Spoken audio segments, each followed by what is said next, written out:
Welcome to my YouTube channel HR Educational Hub মৰমৰ ছাত্ৰ ছাত্ৰীসকল আজি আমি আলোচনা কৰিম ক্লাছ 7 ৰ সায়েন্সৰ চেপ্টাৰ 18 বৰ্জিত পানীৰ ব্যৱস্থাপনা এটো হৈছে ক্লাছ 7 ৰ সায়েন্সৰ শেষৰটো অধ্যায় ইয়াৰ আগতে আমি 1 ৰ পৰা 17 লৈকে গুটেকেটা এনসাৰ আপলোড কৰিছো যদি তোমালোকে ভিডিঅ'বোৰ চোৱা নাই তেতিয়াহলে ভিডিঅ'বোৰ চাই লবা মোৰ কেইদিনমান ধৰি অলপ বেমাৰ হৈ আছে সেইকাৰণে টিমটো অলপ চেঞ্জ হৈছে তোমালোকে অলপ এডজাস্ট কৰিবা মৰমৰ ছাত্ৰ ছাত্ৰীসকল তোমালোকে ক্লাছ 6 ৰ পৰা ক্লাছ 10 লৈকে সায়েন্স আৰু মেথছৰ সকলো দৰকাৰী প্ৰশ্নৰ এনসাৰ তোমালোকে ইউটিউব চেনেলতে পাই যাবা গতিকে চেনেলটো সাবস্ক্ৰাইব কৰা আৰু তোমাৰ বন্ধুবৰ্গৰ সৈতে শেয়াৰ কৰা আৰু তোমালোকৰ যদি পিডিএফ ফাইল লাগে তোমালোকে পিডিএফ ফাইলও পাই যাবা ভিডিওটো শেষলৈকে চাই থাকা মই মোৰ পাৰ্সোনাল WhatsApp নাম্বাৰ দি দিম তোমালোকে WhatsApp কৰিবা পিডিএফ ফাইলবোৰ পাই যাবা তোমালোকে আজিকালি গমে পাইছা সায়েন্সৰ কিছুমান পৰিৱৰ্তন হৈছে বিশেষকৈ তোমাৰ এমসিকিউৰ ওপৰত বেছিকৈ গুৰুত্ব দিয়া হৈছে সেই কাৰণে প্ৰতিটো বিষয়ৰ ওপৰত প্ৰতিটো সাবজেক্টৰ ওপৰত আৰু প্ৰতিটো চেপ্টাৰৰ ওপৰত মই এমসিকিউ বনাইছো সেই এমসিকিউবোৰ পাবলৈ তোমালোকে চেনেলটো সাবস্ক্ৰাইব কৰা আৰু তোমাৰ বন্ধুবৰ্গৰ সৈতে শেয়াৰ কৰা আৰম্ভ কৰিছো আজিৰ ভিডিওটো 1 নম্বৰ প্ৰশ্নটোত কি কৈছে চোৱা শুদ্ধ উত্তৰটো বাছি উলিওৱা ইয়াৰ আমাৰ কেইটামান এমসিকিউ দিয়া আছে এমসিকিউ এটা বাছি উলিয়াব লাগে বৰ্জিত পানী হল বৰ্জিত পানী কোনবোৰ হয় এবাৰ ব্যৱহাৰিত পানী যে সকলোখিনি বৰ্জিত হয় তেনেকুৱা নহয় কিছুমান পানী আমি এবাৰ ব্যৱহাৰ কৰাৰ পিছত আকৌ আমি ব্যৱহাৰ কৰিব পাৰো কিন্তু সাধাৰণ অৰ্থত এবাৰ ব্যৱহাৰ কৰাৰ পিছত যিখিনি পানী পোৱা যায় সেইখিনি পানীক বৰ্জিত পানী হিচাপে গণ্য কৰা হয় তো ইয়াৰ শুদ্ধ উত্তৰটো হ'ব বি নম্বৰ 2 নম্বৰ প্ৰশ্নটো চোৱা 2 নম্বৰ প্ৰশ্নত কি কৈছে তলৰ কোনটোৱে পানী শোধনৰ যান্ত্ৰিক পদ্ধতি এটা যান্ত্ৰিক পদ্ধতি হৈছে তোমাৰ বৰ্জ্য দ্ৰব্য পৃথকীকৰণ যেনেকা পানীত মিহলি হৈ থকা বটল বা তোমাৰ ডাঙৰ যিবোৰ আৱৰ্জনা আছে সেইবোৰ পৃথকীকৰণ কৰা হয় দণ্ডযুক্ত এটা পদ্ধতি আছে সেই পদ্ধতিৰ সহায়ত আৰু সেই পদ্ধতিটো হৈছে এটা যান্ত্ৰিক পদ্ধতি তাৰ শুদ্ধ উত্তৰটো হ'ব এ নম্বৰ 3 নম্বৰ প্ৰশ্নটো চোৱা 3 নম্বৰ প্ৰশ্নত কি কৈছে বৰ্জিত পানী শোধন কেন্দ্ৰৰ তলিত জমা হোৱা দ্ৰব্যবিধ হল তো সেই দ্ৰব্যবিধক কি বুলি কোৱা হয় পুতি বা গেট বুলি কোৱা হয় তো ইয়াৰ শুদ্ধ উত্তৰটো আহিব এ নম্বৰ 4 নম্বৰ প্ৰশ্নটো চোৱা তলৰ কোনটোৱে পুতি জলত থকা সৰ্বাধিক আৱৰ্জনা দূৰ কৰে এতে তোমাৰ পুতি জলত থকা সৰ্বাধিক আৱৰ্জনা যেটো দূৰ কৰা যেটো তোমাৰ পদ্ধতি হেতু হৈছে উলম্ব দণ্ড যেটো উলম্ব দণ্ড যেটো যান্ত্ৰিক পদ্ধতি আছে হেতুৰ সহায়ত তাত থকা যিবোৰ ডাঙৰ আৱৰ্জনা আছে সেই আৱৰ্জনাবোৰ পৃথকীকৰণ কৰা হয় তেৰে শুদ্ধ উত্তৰটো আহিব এ নম্বৰ 5 নম্বৰ প্ৰশ্নটো চোৱা 5 নম্বৰ প্ৰশ্নটোত কি কৈছে বৰ্জিত পানীৰ উপযুক্ত ব্যৱস্থাপনা নাথাকিলে কি হ'ব পাৰে ৰোগ হ'ব পাৰে পানী যোগান ব্যৱস্থা প্ৰতকিত হ'ব পাৰে জল প্ৰদূষণ হ'ব পাৰে মানে পানী প্ৰদূষণ হ'ব পাৰে তাৰ মানে এটা শুদ্ধ উত্তৰটো হ'ব ডি নম্বৰ এই গুটেকেটা হ'ব পাৰে যদি আমি লেতেৰা পানী ব্যৱহাৰ কৰো বা পানী যদি প্ৰদূষিত হয় বুজি পালানে তাৰ পিছৰ প্ৰশ্নটো চোৱা তাৰ পিছৰ প্ৰশ্নটোত কি কৈছে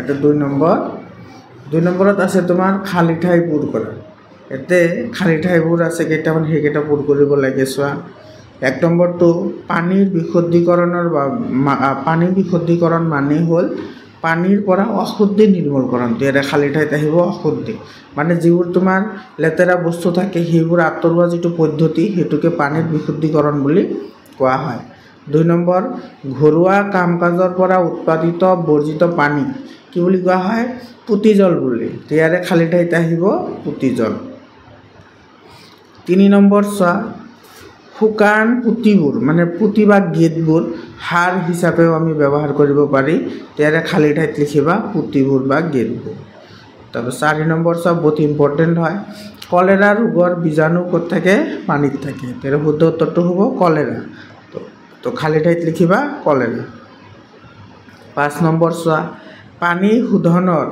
ড্যাশ পৰ্যায়ত জৈব অশুদ্ধিবোৰ দূৰ কৰা হয় এইটো হৈছে দ্বিতীয় পদ্ধতি প্ৰথম পদ্ধতিত এইটো হৈছে যান্ত্ৰিক পদ্ধতি যন্ত্ৰৰ সহায়ত তোমাৰ অপদ্ৰব্যবোৰ আঁতৰ কৰা হয় দ্বিতীয় নম্বৰ যেটো পদ্ধতি আছে হেতু পদ্ধতি তোমাৰ যিবোৰ জৈব ৰাসায়নিক পদাৰ্থ আছে হেবোৰ আঁতৰ কৰা হয় আৰু তৃতীয় নম্বৰ যেটো পদ্ধতি আছে সেই পদ্ধতি তোমাৰ বিভিন্ন ধৰণৰ ৰাসায়নিক দ্ৰব্য ব্যৱহাৰ কৰি পানী নিৰ্মূল কৰা হয় মানে ব্যাকটেৰিয়া ভাইৰাছ এলাই হেবোৰ মাৰা হয় তো ইয়াৰে শুদ্ধ উত্তৰটো মানে এৰা খালি ঠাইত লিখিব লাগিব দ্বিতীয় পৰ্যায় 3 নম্বৰ প্ৰশ্ন চোৱা 3 নম্বৰ প্ৰশ্নটোত কি কৈছে পৰমৰ ছাত্ৰ ছাত্ৰীসকল তোমালোকে কথাবোৰ যদি বুজিবাত অলপ অসুবিধা হৈছে তোমালোকে অলপ এডজাস্ট কৰি লবা মানে সৰ্দি জ্বৰৰ কাৰণে টিউনটো চেঞ্জ হৈ গৈছে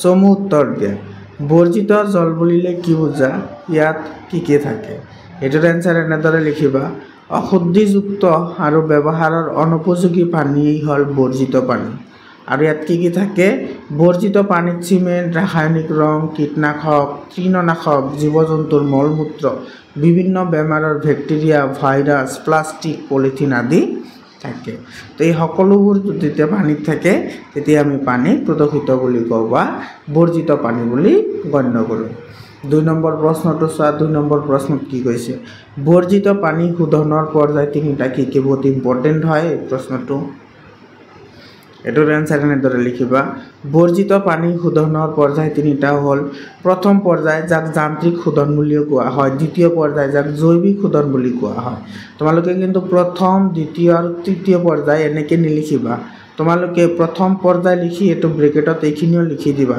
নহলে তোমালোকে ডাইৰেক্ট এটো লিখিবা যান্ত্ৰিক শোধন জৈৱিক শোধন আৰু এটা হৈছে ৰাসায়নিক শোধন যদি প্ৰথম পৰ্যায় দ্বিতীয় পৰ্যায় আৰু তৃতীয় পৰ্যায় লিখা তেতিয়া হলে ভুল হ'ব বুজিবালানে তো তুমি আটাইতকৈ বেটাৰ হয় তুমি দুটা লিখা প্ৰথম পৰ্যায়টো হৈছে যান্ত্ৰিক শোধন দ্বিতীয় পৰ্যায় হৈছে জৈৱিক শোধন আৰু তৃতীয় পৰ্যায় হৈছে ৰাসায়নিক শোধন তাৰ পিছত 3 নম্বৰ প্ৰশ্নটো চোৱা 3 নম্বৰ প্ৰশ্নত কি কৈছে বৰ্জিত পানী শোধনৰ প্ৰাথমিক আৰু দ্বিতীয় পৰ্যায় দুটাৰ পাৰ্থক্য লিখা সো প্ৰাথমিক পৰ্যায় আৰু ইফালে লিখিবা দ্বিতীয় পৰ্যায় দুটাকে ভাগ কৰিবা ভাগ কৰি তোমাৰ ডিফাৰেন্স বা পাৰ্থক্য লিখিলে হেতু বেছি ভাল তো প্ৰাথমিক পৰ্যায়ত লিখিবা পানীত থকা অদ্ৰৱণীয় অশুদ্ধি আঁতৰ কৰা হয় অদ্ৰৱণীয় মানে যিবোৰ তোমাৰ পানীত মিহলি নহয় যেনেকুৱা প্লাষ্টিকৰ বটল পলিথিন তাৰ পিছত তোমাৰ মুনা বা তোমাৰ যিবোৰ প্লাষ্টিকৰ আন গেজেট আছে বা পদাৰ্থ আছে হেবোৰ কি কৰা হয় দণ্ডযুক্ত পদ্ধতিৰ সহায়ত হেবোৰ আঁতৰ কৰা হয়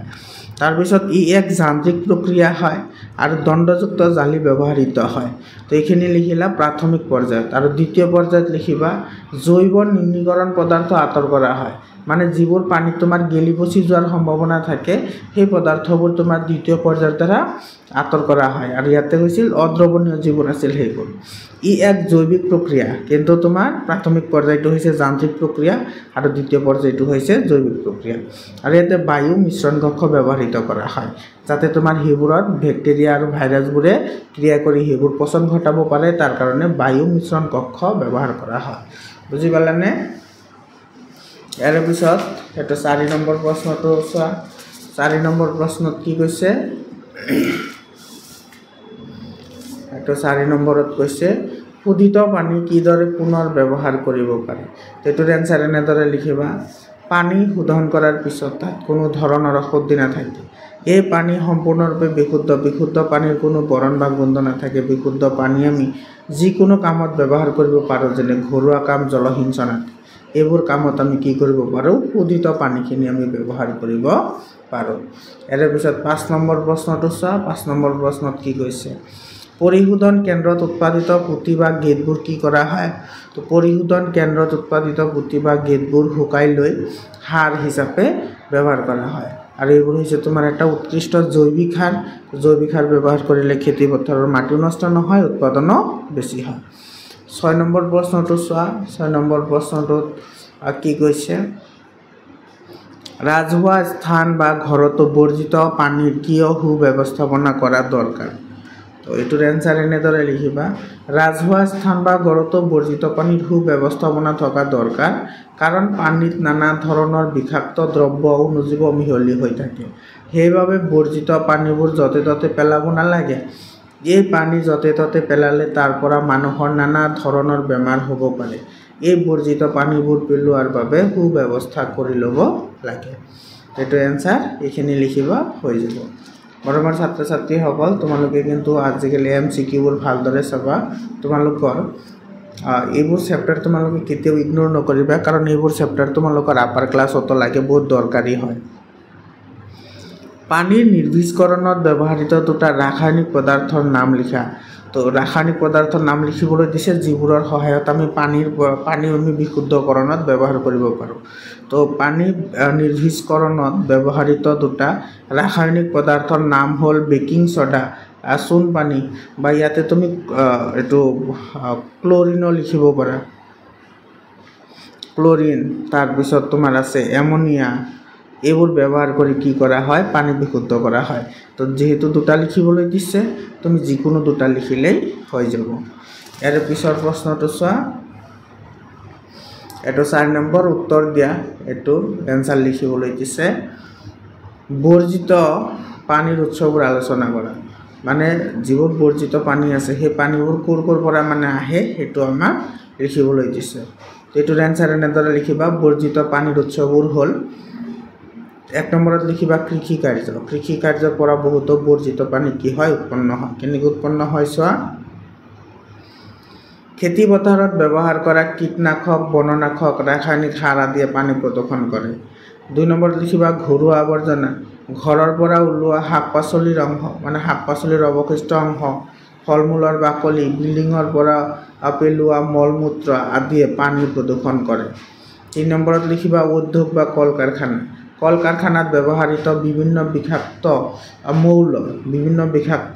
মৌল যেনে লেড, পাৰা, ক্ৰমিয়ামৰ লগতে বিষাক্ত ৰাসায়নিক দ্ৰব্য যেনে নাইট্ৰেট, ফসফেট আদিয়ে পানী কি কৰে? প্ৰদূষণ কৰে। তো এইবোৰ হৈছে উৎস, ক'ৰ পৰা তোমাৰ কি হয়? বৰ্জিত পানী সৃষ্টি হয়। এইখিনি লিখিলে হৈ যাব। তাৰপিছত আছে তোমাৰ 2 নম্বৰ যিটো প্ৰশ্ন, সেইটোত কি কৈছে চোৱা। নৰ্দমা ব্যৱস্থাৰ বিষয়ে লিখা। তো এইটোৰ এনসাৰ এনেদৰে লিখিবা। বৰ্জিত পানীবোৰ নলা নৰ্দমাৰে বৈ যোৱা ব্যৱস্থাকেই নৰ্দমা ব্যৱস্থা বোলা হয়। নৰ্দমা ব্যৱস্থাত বৰ্জিত পানী প্ৰথমতে সৰু নলীৰে ওলাই যায়, পিছত একোটা ডাঙৰ নলাত পৰে। এই নলাবোৰে গৈ শেষত নদী আৰু সাগৰত পৰে। নগৰ, চহৰ, মহানগৰ, গাঁও আদি সকলোতে নৰ্দমা ব্যৱস্থা থকাটো অতি দৰকাৰী, যাতে পৰিৱেশৰ লগতে কোনো পানী প্ৰদূষিত নহয়। বুজি পালানে? এইটোৰ এনসাৰ এনেদৰে লিখিবা, কাৰেক্ট এনসাৰ হৈ যাব। ইয়াৰ পিছত 3 নম্বৰ প্ৰশ্নটো চোৱা। 3 নম্বৰ প্ৰশ্নত কি কৈছে? পৰিশোধন কেন্দ্ৰত বৰ্জিত পানী কেনেধৰণে শোধন কৰা হয় লিখা। এইটো বহুত ইম্পৰ্টেণ্ট এটা কুৱেশ্যন হয় তোমালোকৰ এক্সামৰ কাৰণে। এইটোৰ এনসাৰ এনেদৰে লিখিবা। পৰিশোধন কেন্দ্ৰত বৰ্জিত পানী 3 ধৰণে শোধন কৰা হয়। এটা হৈছে প্ৰথম পৰ্যায় বা যান্ত্ৰিক প্ৰক্ৰিয়া বা যান্ত্ৰিক শোধন বুলিও কয়। তো এইটো কি কৰা হয়? এই প্ৰক্ৰিয়াৰ সহায়ত পানীত থকা অদ্ৰৱণীয় পদাৰ্থ যেনে প্লাষ্টিকৰ বটল, মোনা, কাপোৰ, তাৰপিছত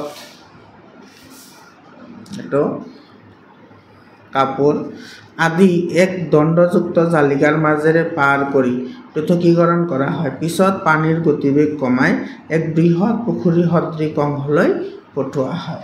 আৰু দ্বিতীয় পৰ্যায় বা জৈৱিক প্ৰক্ৰিয়া, এইটো কি হয়? এইটো চোৱা। এই প্ৰক্ৰিয়াত জৈৱ পচনশীল পদাৰ্থ যেনে শাক পাচলি, ফল মূলৰ বাকলি, মল মূত্ৰ আদি জৈৱিক প্ৰক্ৰিয়াৰে পৃথকীকৰণ কৰা হয়। এই পদ্ধতিত জৈৱ পদাৰ্থবোৰ এটা বায়ুৰুদ্ধ কক্ষলৈ নিয়া হয় আৰু সজোৰেৰে বায়ু চলোৱা হয়। ফলত বেক্টেৰিয়াই এইবোৰৰ পচন ঘটায়। অশুদ্ধিবোৰ তলিত জমা হয় আৰু সচ্ছল পানী ওপৰত থাকে। তাৰপিছত তুমি 3 নম্বৰ যিটো পৰ্যায় আছে, এইটো হৈছে তৃতীয় পৰ্যায় বা ৰাসায়নিক প্ৰক্ৰিয়া। বায়ুযুক্ত কক্ষৰ ওপৰত থকা পানীত বিভিন্ন ভাইৰাছ, বেক্টেৰিয়া আৰু হেলাই আদি থাকিব পাৰে। এইবোৰত নাইট্ৰজেনযুক্ত অশুদ্ধি আদিও থাকে। ইয়াক নিৰ্মূলৰ বাবে এক্স-ৰে মানে ৰঞ্জন ৰশ্মি, ক্লৰিন, অজন আদিৰ সহায়ত বেক্টেৰিয়া, অণুজীৱ আদি ধ্বংস কৰা হয়। এই 3টা পৰ্যায় শোধিত হোৱাৰ পিছত বীজাণুমুক্ত পৰিষ্কাৰ পানী পোৱা যায়। তো ইয়াতে যেটো পানী পৰিশোধনৰ যেটো মূল পদ্ধতি হেতু তিনিটা পদ্ধতি আছিল বা তিনিটা পৰ্যায় আছিল এই তিনিটা তুমি এনেদৰে লিখিবা। এৰ পিছত মৰমৰ ছাত্ৰ ছাত্ৰীসকল ইয়াতে অলপমান মিষ্টেক হৈছে মানে তোমাৰ এটো হৈছে তোমাৰ 5 নম্বৰৰ এনসাৰ হয় 5 নম্বৰ যেটো প্ৰশ্ন আছে হেতুৰ এনসাৰ হয় 4 নম্বৰৰ এনসাৰটো ইয়াৰে পিছত আছে। তো তোমালোকে ই নকৰিবা তো পিছৰটো 4 নম্বৰৰ এনসাৰ আগতে 5 নম্বৰৰ এনসাৰটো চোৱা। বৰ্জিত পানীৰ পৰিকল্পিত ব্যৱস্থা অবিহনে হ'ব পৰা বিপদসমূহ আলোচনা কৰা। বহুত ইম্পৰ্টেন্ট কোৱেশ্চন হয় এই এনেকুৱা ধৰণৰ কোৱেশ্চন তোমালোকৰ ক্লাস 8 9 10 তো আহে ডাইৰেক্টলি বোৰ্ডৰ এক্সামত আহে বা মেট্ৰিকৰ নিচিনা পৰীক্ষাত এনেকুৱা ধৰণৰ প্ৰশ্ন আহে গতিকে বহুত দৰকাৰী হয় তোমালোকে মনোযোগৰে এইবোৰ ষ্টাডি কৰিবা। তো এটোৰ এনসাৰ এনেদৰে লিখিবা বৰ্জিত পানীত সাধাৰণতে বিভিন্ন অপকাৰী পদাৰ্থ যেনে প্লাষ্টিকৰ বটল মোনা কল কাৰখানাৰ পৰা ওলোৱা নিৰ্গত কল কাৰখানাৰ পৰা নিৰ্গত অপকাৰী ৰাসায়নিক দ্ৰব্য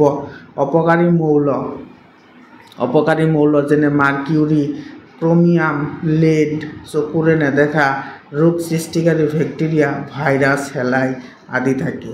এই দ্ৰব্যসমূহে মানুহৰ বহুত বেমাৰৰ সৃষ্টি কৰে। কলেৰা টাইফয়েড গ্ৰহণী আদি বিষাক্ত ৰোগৰ সৃষ্টি কৰে। তাৰ পিছত তুমি এটো লিখিবা তাৰ পিছত এইখিনি লিখিবা প্যাৰাগ্ৰাফ চেঞ্জ কৰি লিখিবা বৰ্জিত পানীৰ ব্যৱস্থাৰ বাবে নলা নৰ্দমা নাথাকিলে প্ৰচুৰ বৰষুণ হলে পুতিজলৰ লগতে ৰোগ সৃষ্টিকাৰী বস্তুবোৰ বিয়পি পৰে।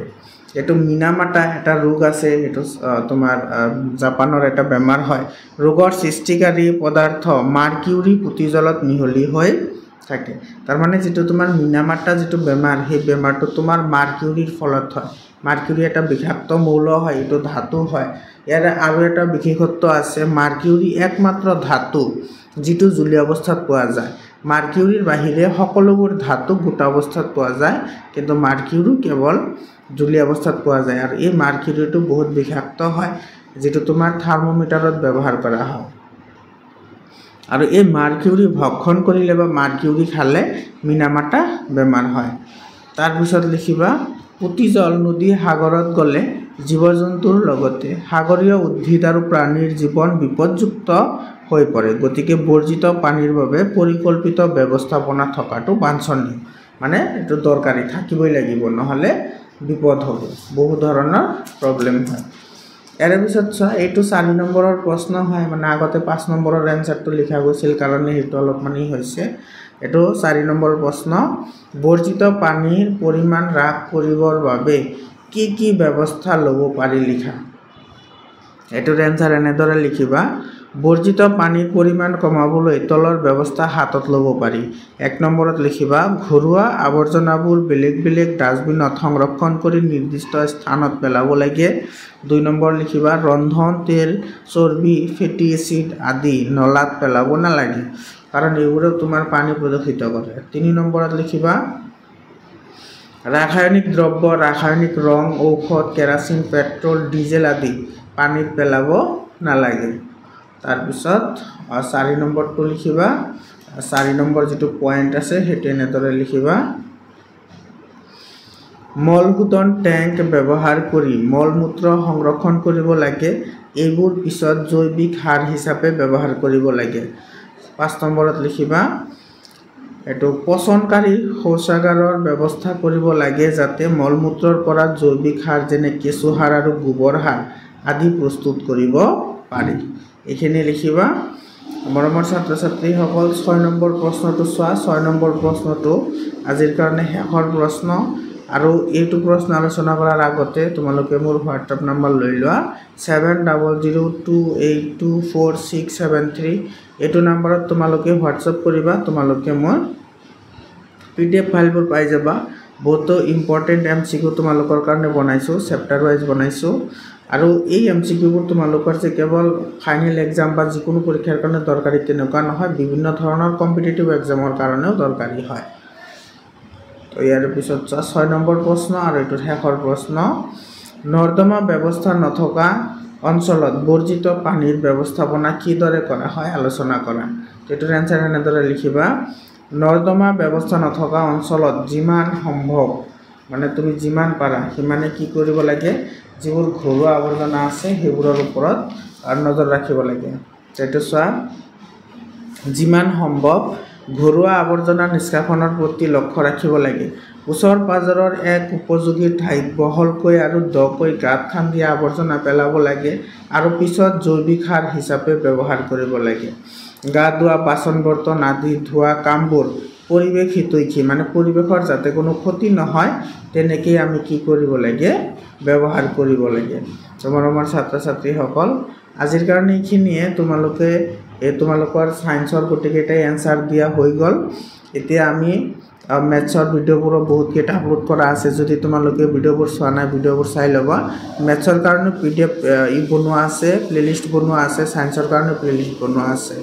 আৰু 8, 9, 10 এইকেইটাৰো দিয়া আছে। তোমাৰ দাদা বাইদেউ সকলোৰ লগত শ্বেয়াৰ কৰা। আজিৰ কাৰণে এইখিনিয়ে। আকৌ লগ পাম বেলেগ এটা ভিডিঅ'লৈ। ধন্যবাদ।